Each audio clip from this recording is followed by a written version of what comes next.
Okay, so what have we learned so far?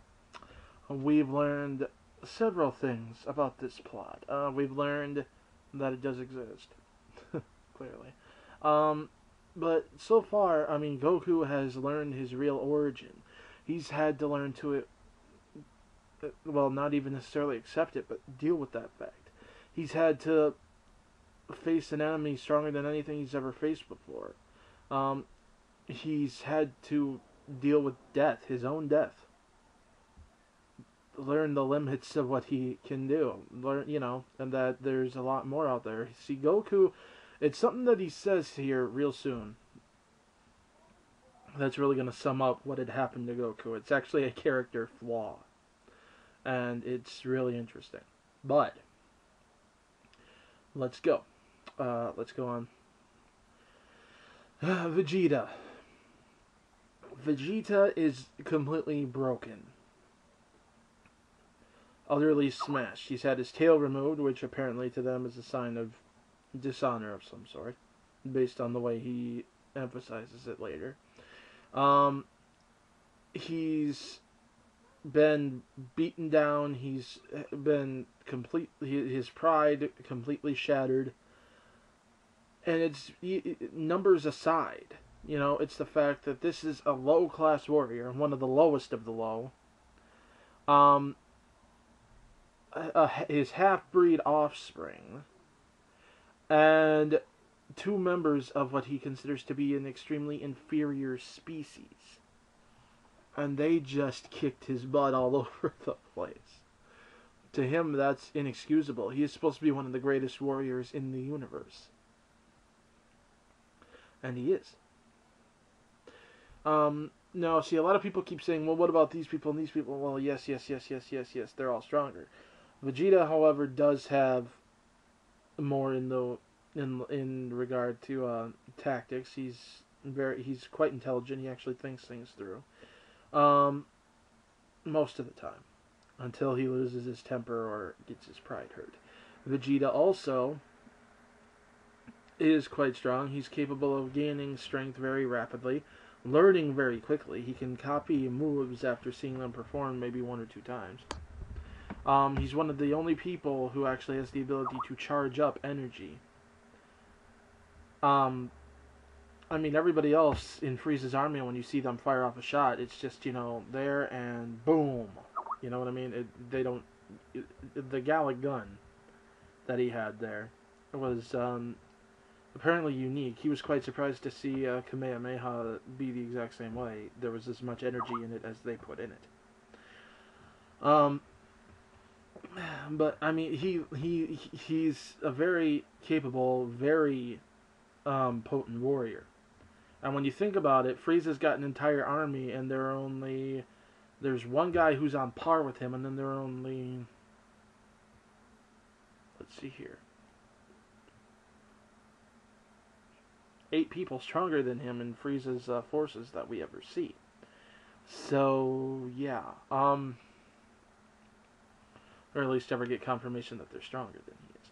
So, it's, I mean, the only people that were stronger than Vegeta were Frieza's, personal officers and his elite, so, his elite force, so, he is quite powerful. His pride isn't completely unjustified. It's a lot more than it should be, but, it's not like it's just because it's out of nowhere. But it's just been completely ruined. And as he's barely able to move, trying to crawl back over to his ship, he's fuming. He's dedicated to getting off the planet, coming back healed, and just destroying it all, killing everyone. He's guaranteeing that he's going to make them pay. Meanwhile, over there you have Krillin. Krillin is the only one of the group still able to stand. And he sees Vegeta still trying to crawl his way out of there, crawl into the ship. And he decides that he's not going to let him get away with it. He watched him kill his friends. He watched him treat it like it was some sort of a game. He killed Yamcha, which he knows is going to hurt Bulma. And Bulma being one of his oldest friends. He He hurt a lot more than just the people there. He hurt tons of people. He killed so many people that he's not just gonna let him get away.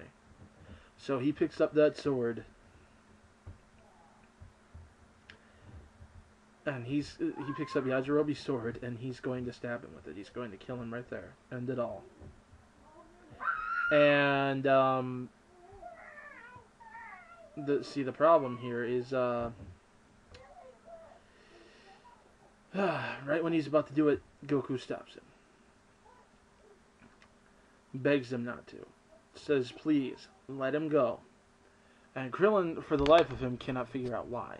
Why would Goku want him to let this guy go? This guy killed their friends. He tried to kill them. He would have destroyed the entire planet if he could have. So why is Goku saying, let him go? And Goku tells why. Goku himself had gotten a little arrogant. He had thought that he had reached the limits of his strength. He thought he had reached the limits of power, the pinnacle of power. He was declared to be the strongest person in the world.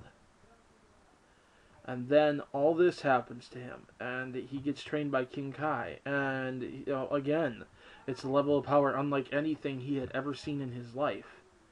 And again, he thinks he's on top. And then he fights Vegeta. And even pulling out his most powerful weapon, it wasn't enough to beat him. Showed him how much harder he did have to work, that he wasn't able to just slack off, that he still had a long way to go, and that there were still very strong people out there. See, that's another problem. Goku likes fighting strong opponents, but when the only opponent left is Piccolo, he was beginning to become a bit, how do I say it, bored, too. So, that being the case, he was kind of, not pushing himself the way he used to. Pushed himself enough that he knew he'd stay on top of Piccolo, or at least hoped he would, figured he would. But this was just, it blew him away. That there was still more that he could achieve. There was still more that was out there, and there was still more that he was thus going to have to achieve in case any of this happened. And seeing as Vegeta had been his ultimate challenge, his ultimate test, and the one who had shown him this, he wanted to let him go for a chance to, at one point, when he's healed up, to face him again. It's kind of a selfish thing. He admits it, too. He admits that it's probably a bad choice, and it's a selfish one, but he's asking, as a favor, please, just let him go. Now, in the long run, it turns out to pay off. But it is a big gamble, and he knows that it's one that he probably shouldn't make. See, this is what I mean. Everyone keeps assuming that Goku is some sort of Mary Sue character because he doesn't have flaws. Goku has flaws. They're right there. And it's not stupidity. It's somewhat stupidity. It's naivete, mostly. So it's got less to do with his intelligence and more to do with the fact that he's too trusting of some people. It's got to do with the fact that he allowed himself to become just a teensy bit arrogant. It's got to do with the fact that he does have a little bit of a selfish streak in that he does sometimes do things that he thinks are, according to what he wants.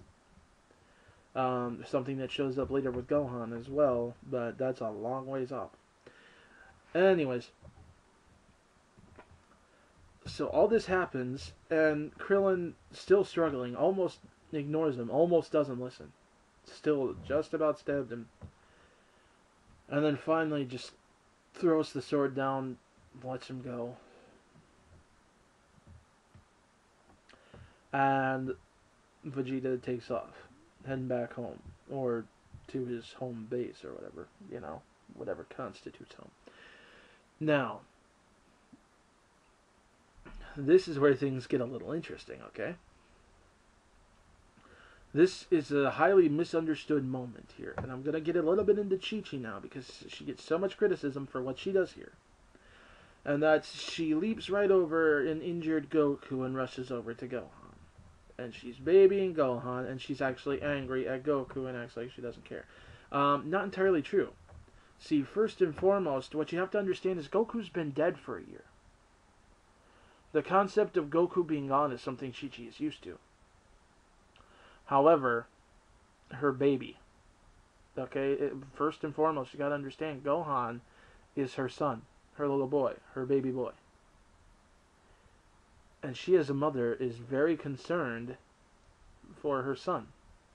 Last time she saw her son, he was a little boy trying to go off to visit some of his dad's friends. Next thing she knows, Goku's dead. He's been, quote-unquote, kidnapped by Piccolo. And being trained by the man, the thing that she considered to be a terrible, horrifying monster. I mean, you have to consider her past experiences with Piccolo, too. She's being, you know, she's being a mom. Piccolo, she's being trained, Gohan's being trained by Piccolo to fight something that's even worse than Piccolo. I mean, that's a pretty terrifying thought in the eyes of a mom. Especially since he's just a little boy. He's like 5 years old. He was a scared little 5-year-old boy. And he was being made to fight after being trained by what they had thought was the ultimate evil. So far that they had encountered, he was.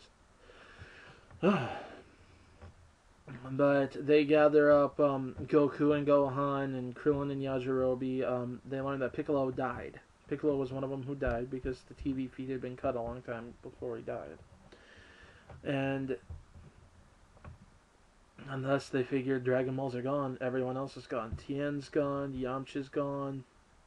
Chaozu, they figured, was already gone forever. That was a done deal. But Krillin happened to remember something that the Vegeta had said to Nappa. That there had been another planet full of Namekians. And he figures if they can go there and talk to them, they might know about the Dragon Balls and how to make them. Or they might have their own. Seeing as Kami had to have known how to make them somehow. And so they prepared to take off for Namek. Now, here's another interesting thing about Gohan. This is another thing that people don't seem to get about Gohan. Gohan, contrary to popular belief, did not just want to go to Namek for the sake of going to Namek. See, again, Gohan wanted to be a scholar. This was something that he wanted. He wanted to be a scholar. He was studying to be a doctor. He wanted to educate himself. That was his main passion. He had inherited it from his mother, yes, but it was his main goal. But see, everyone keeps thinking that the reason he's yelling at his mom and saying he wants to go is because he wants to go on an adventure. No, it's because of Piccolo. It's because Piccolo died protecting him. Piccolo had defended him when he had been too scared to even do anything, too. He felt responsible for this, and if there was a chance he could help bring Piccolo back, he was going to do it. Meanwhile, you got Krillin. Krillin, who at this point, yes, Krillin is a timid person, and you can't really blame him. He's never exactly been the strongest. He's never been the biggest. He is a very, he's small. He is considered by a lot of people to be weak. And he's being asked to go to a planet far away, God only knows what's there, to try to get a hold of the same tribe that Piccolo and Kami came from, and ask them if they have Dragon Balls, hope they have them, and then hope that they'll even let him use them.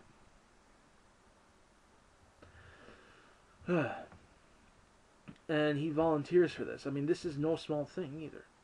And of course, Bulma winds up having to go because Bulma's the only one who figures out how to work the spaceship, the same ship that Kami had come to this planet in. But they all get together, they all get ready to blast off, and they head for Namek. Namek's where things start getting really interesting.